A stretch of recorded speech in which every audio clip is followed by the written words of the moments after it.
ዲያቆናት፣ በዚህ ቅዱስ ስፍራ የተሰበሰባችሁ እግዚአብሔር ሰዎች እንደምን አደራችሁ? እንደምን አደራችሁ? ከረማችሁ? አሜን። እግዚአብሔር ስም በእውነት የተመሰገነ ይሁን። ዛሬ ሳምንቱ ምንድን ነው ስያሜ? ገብርኄር ነው። ለዚህ ላለ ስላመት ስሙ የተመሰገነ ይሁን። አሁን ቀጥታ መጋቤ ስብሐት ልደቱ ወንጌል ያስተምሩናል። ቀጥታ ወደ እሳቸው እንሄዳለን።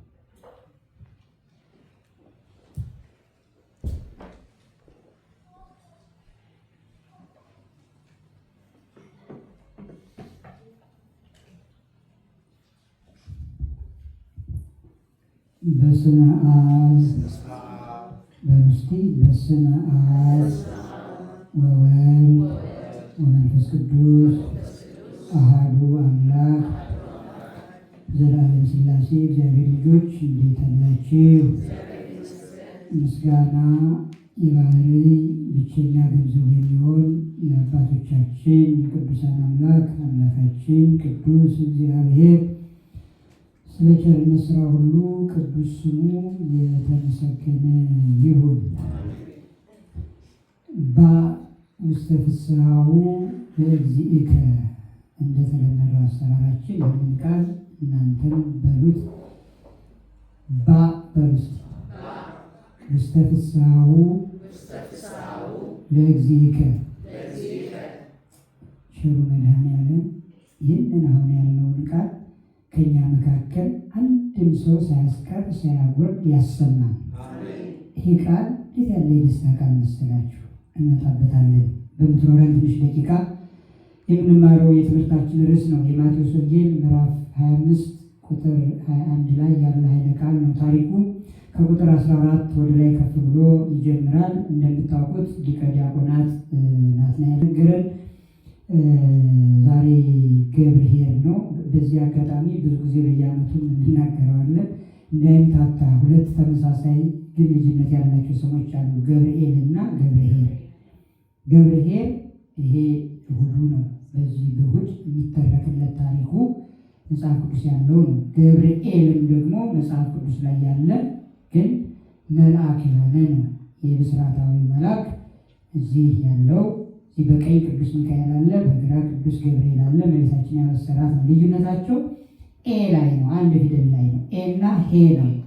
ገብር ሁለቱም ገብር ናቸው። ከዛ ቀጥሎ የዛሬው ሰንበት የሚተረክለት ሰው ኄር ነው። ኄር ማለት ቸር፣ ደግ፣ ታማኝ፣ መሐሪ፣ ምሕረትን የሚወድ ማለት ነው። ለእግዚአብሔር የተቀጸለው ይሄ ነው። እግዚ ብሎ እግዚ ጌታ ነው፣ አብ አባት ነው። በሌላ መንገድ ደግሞ እግዚአ ብሎም ይፈቱታል ሊቃውንቱ። እግዚአ ለብሔር ወይም እግዚአ ብሔር፣ የብሔር የሀገር የዓለም ጌታዋ። እንደገና እግዚ አብ፣ እግዚ ጌታ አብ አባት፣ ኄር ደግሞ ቸር፣ ደግ፣ ይቅር ባይ፣ መሐሪ አባት ነው። ስለዚህ ኄር የሚለው ይሄኛው ነው። ኤል ደግሞ የእግዚአብሔር እሱም ሌላ ስሙ ነው። ለመላእክት የሚሰጣቸው ሚካኤል፣ ገብርኤል፣ ሩፋኤል እያለ ይሄዳል። ስለዚህ ስሙን በዚሁ እንየው ነው። እንግዲህ በውስተ ፍስሐሁ ለእግዚእከ ነው ያልነው ርዕሳችን። ወደ ጌታ ደስታ ግባ። እስቲ በሉት፣ ወደ ጌታ ደስታ ግባ። ይህን ቃል የተናገረው በምሳሌ አድርጎ ባለቤቱ ራሱ አምላካችን እግዚአብሔር ኢየሱስ ክርስቶስ ነው። ወደ ሩቅ ሀገር የሚሄድ ሰውን ትመስላለች። ትመስል መንግሥተ ሰማያት ብእሴ ዘነገደ ወይም መንግሥተ ሰማያት ሩቅ መንገድ የሚሄድ ሰውን ትመስላለች። እሱም ባሮቹን ጠርቶ ይላል። ይሄ ባሮች ወይም ባሪያ የሚለው ቀደም ያለው ንግግር ነው። እንግዲህ አሁን በዚህ ዘመን ደግሞ አብዴት የተደረገው አገልጋይ በሚለው የተተካው ማለት ነው። እመቤታችንም እኔ ለእግዚአብሔር ነይ ዓመት ግዙ ዓመት ይለዋል ለሴት፣ ለወንድ ሲሆን ደግሞ ገብር ይለዋል ማለት ነው። ዓመት ወይም ገብር ማለት የወንድ ባሪያ የሴት ባሪያ ማለት ነው። እና ስለዚህ ባሮቹን ጠርቶ ወይም አገልጋዮቹን ጠርቶ ወይም ሰራተኞቹን ጠርቶ ለእያንዳንዳቸው እንደሚገባቸው መክሊት ማለት ወርቅ ወይም ብር ወይም ደግሞ ሀብት ገንዘብ የሆነ ነገር ነው ሰጣቸው። እንደምናቸው ሰጣቸው? እንደ አቅማቸው ሰጣቸው። 5 የሰጠው አለ፣ 2 የሰጠው አለ፣ 1 የሰጠው አለ። በሌላ ስፍራ ደግሞ 10፣ 5 እያለ ይሄዳል። ከዛ ከሄደበት ሲመለስ ሁሉንም ጠራቸውና ቆይታቸውን ጠየቃቸው። ሲጠይቃቸው የመጀመሪያው ባለ አምስቱ ጌታ ሆይ 5 ሰጥተኸኝ አልነበረምን? ይኸው ወጥቼ ወርጄ ሰርቼ ሌላ 5 አተረፍኩበት ብሎ ለጌታው መለሰለት ብሎ ክርስቶስ ነው ይህ ምሳሌ የተናገረው። እሱም ምን አለው? ወይም ጌታ የተባለው ወይም ራሱ ምሳሌውን ያቀረበው ክርስቶስ ወይም እግዚአብሔር ወደፊት ለኛ የሚለንም የነገረን እንመጣበታለን። ኦ ገብርኄር ወምእመን ዘበህዳት ምእመነ ኮንከ ላዕለ ብዙ እሰይመከ። አንተ ታማኝ አገልጋይ ታማኝ ባሪያ በጥቂቱ ታምናሃልና በብዙ ሾምሃለሁ አለው። ባ ውስተ ፍስሐሁ ለእግዚእከ እሾምሃለሁ ወደ ጌታ ደስታ ግባ አለው። ሁለተኛው መጥቶ የዚሁ አይነት ተመሳሳይ ሁኔታ ተሰራለት። እንዲሁ 2 ሰጥተኝ ነበር አተረፍኩ አለ።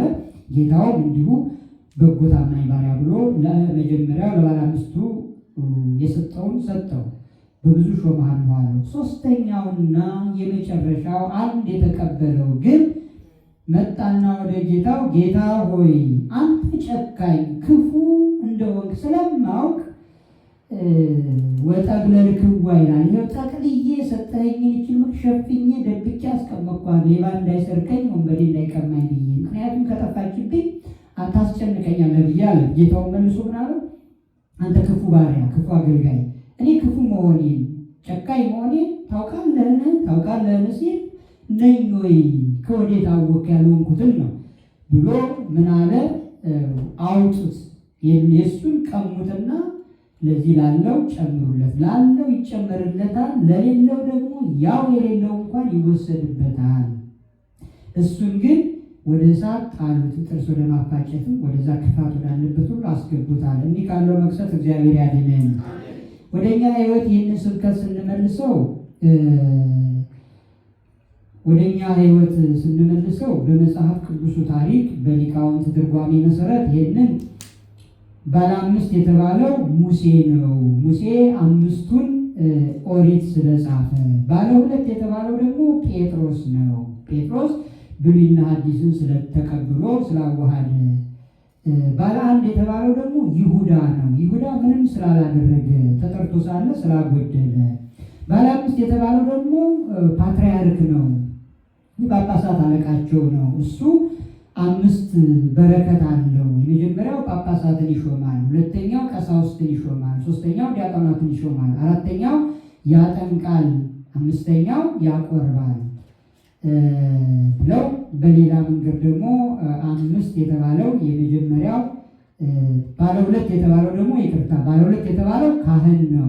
ካህን ያጠምቃል፣ ያቆርባል። ጳጳሳትን፣ ቀሳውስትን፣ ዲያቆናትን ግን ስለማይሾም ማለት ነው። ባለ 1 የተባለው ደግሞ ዲያቆን ነው።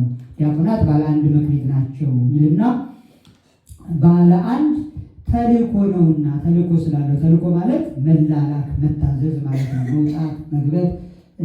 ስለዚህ ይህንን ዲያቆናት ይላል። እዚህ ላይ የዲያቆናትን መናገር ግድ ይላል።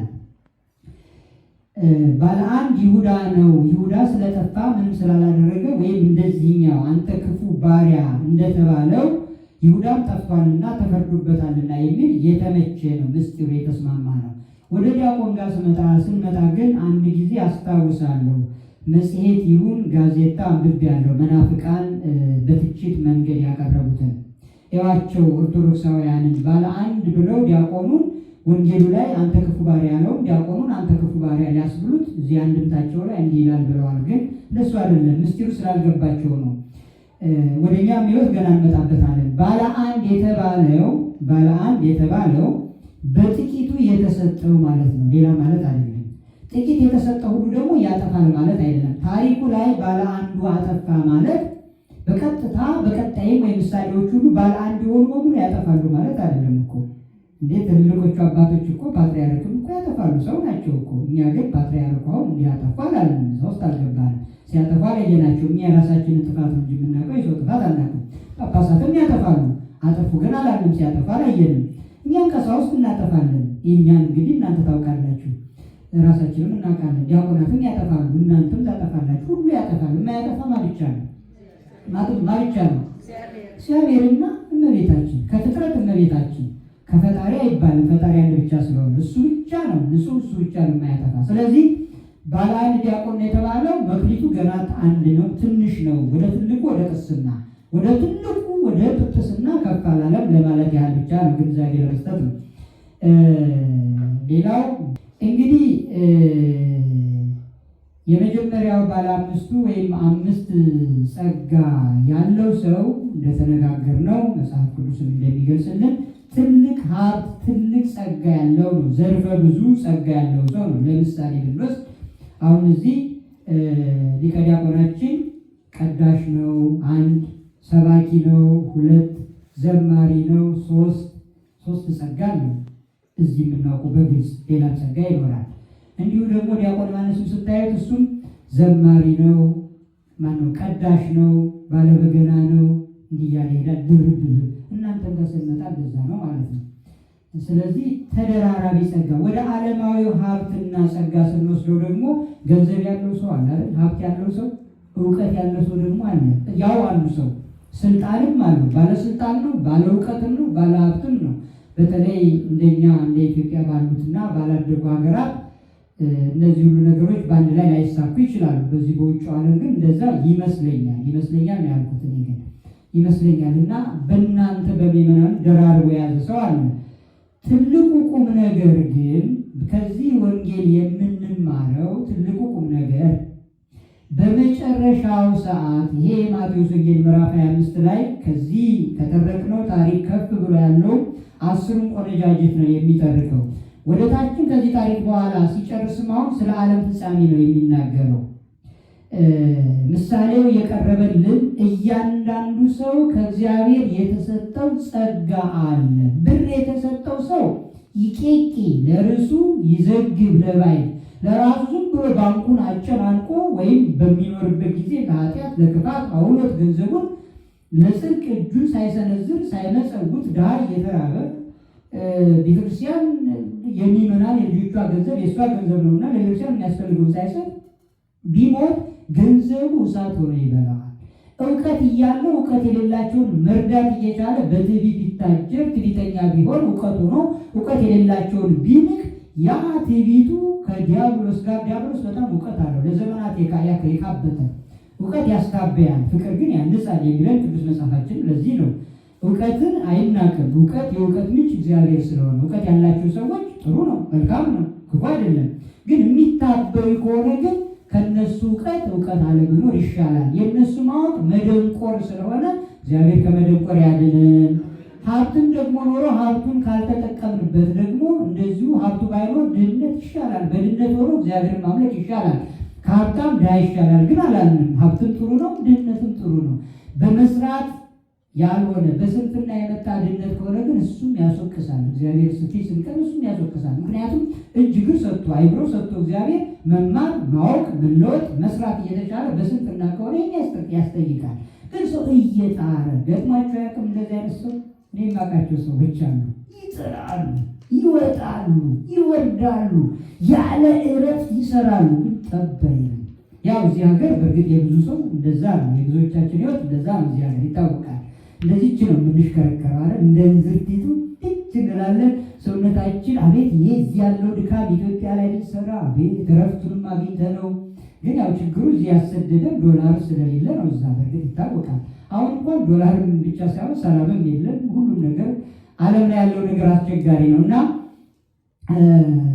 መጽሐፍ ቅዱሱ ይህንን ሊናገር የፈለገው ወይም ክብር ይግባውና ክርስቶስ ይህን ምሳሌ ያመጣው በጸጋችሁ ተጠቀሙበት፣ ወሃቤ ጸጋ እኔ ነኝ፣ የእናንተ አይደለም ጸጋችሁ፣ የእናንተ የሆነ ምንም ነገር የለም፣ አካላችሁም የኔ ነው፣ እኔ ነኝ የሰጠኋችሁ፣ እንኳን ከእናንተ ውጭ ያለው ነገር። ስለዚህ በዚያ በሰጠኋችሁ ነገር ከተጠቀማችሁበት ርዕሳችን ምንድን ነው? ውስተ ፍስሐው ለዚህ ወደ ጌታ ደስታ ግባ ተብላችሁ የዘላለም ረፍት ታገኛላችሁ። ነገር ግን የእናንተ ባልሆነ ብር፣ ወርቅ፣ ሀብት፣ ስልጣን፣ ዝና፣ እውቀት ትታችሁት ለምትሄዱት እፍ ስላችሁ ከመቃብር ለምትቀላቀሉት ለእናንተ ሙታን ለሆናችሁት ለምትተውት ነገር ብትታበዩበት እንዲያው ዝም ብላችሁ ደብቃችሁ ብታስቀምጡት ማድረግ እየቻላችሁ ኃላፊውን ነገር ሳታውቁ ወይም እያወቃችሁ ዝም ካላችሁ ያው ወደ ዘላለም እሳት ሂዱ ትባላላችሁ፣ ያ እንዳያገኛችሁ ነው። ጥልቁ ምስጢር እሱ ነው። ቸሩ እግዚአብሔር ሃይማኖታችንን ጠብቀን ሩጫችንን ጨርሻለሁ ሩጫዬን ለማለት እንዲያበቃል ቅዱስ ፈቃዱ ይሁንልን። እንደማይከፋችሁ ተስፋ እያደረግኩኝ ዛሬም ወንድማችንን መምህር ዘላለም ወንድሙ እናስበዋለን። በእውነቱ በጸሎትን ቅድም ጠርተናል። ሩጫውን ጨርሶ የሄደ ወንድማችን ነው። እኔ በእድሜ እኮ ስላላየሁ ነው፣ ስለተገረምኩ ነው። ደጋግሜ 3ኛ ጊዜያችን ነው እንግዲህ ያረፈበት ቀን እሑድም የዛሬ ሳምንትም ዛሬም አንስተናል። ከዚህ በኋላ ግን ለወንጌልም ስንል ሁሉ እኩል ስለማይረዳ ምን ነው የሚልም አካል ስለማይጠፋ ይበቃናል። እሱ ረፍቱን አግኝቷል። እኛ ግን ጥሩ ምሳሌያችን ስለሆነ አንስተነዋል። በሱ ምክንያት ዘምረናል፣ በሱ ወንጌል ሰብከናል፣ በሱ ተገርመናል። እሱን አንብተን አልቅሰን ሸኝተነዋል። እኛ ነገ ስንሞትስ ወንጌል ነው። በእውነት ዘላለም ወንጌል ነው። መምህር ዘላለም ወንጌል ነው። ተዘምሮለታል፣ ተለቅሶለታል። ሁሉ እሱን በትኩረት አይቶታል። ለምን? በዘመኑ ሲኖር ወንጌልን በቃል ሳይሆን በቃልና በስራ ስለሰበከ ነው። ብዙዎቻችን ወንጌልን ሰብከናል፣ እየሰበክን ነው። ስንሄድ ግን ከኋላ የሚመጣው ስማችን እንዲህ ነበረ ሄደ ነው፣ እሱ ነው የሚሆነው እና እንደዛ እንዳይሆንብን። ስለዚህ ይሄ ገብርኄር የዛሬው ታማኝ አገልጋይ በአፍስ ውስተ ፍስሐሁ ለእግዚእ ወደ ጌታ ደስታ ግባ የሚለው እንዲስማማ የመጣር የመስራት የመመለስ በእውነት ከክፉ የመመለስ በበጎ የመስራት ጊዜያችን አሁንና አሁን ብቻ ስለሆነ እንዲህ ሆነን እንድንኖርና ቸሩ እግዚአብሔር በእኛ ስራ አይደለ በቸርነቱ ወደ ጌታ ደስታ ግባ እንዲለን ሁላችንንም ቅዱስ ፈቃዱ ይሁንልን። ወስብሐት ለእግዚአብሔር ወለወላዲቱ ድንግል ወለመስቀሉ ክቡር። ይቆየን። አሜን። የሕይወትን ቃል ቸሩ መድኃኔዓለም ለሁላችንም ያሰማን።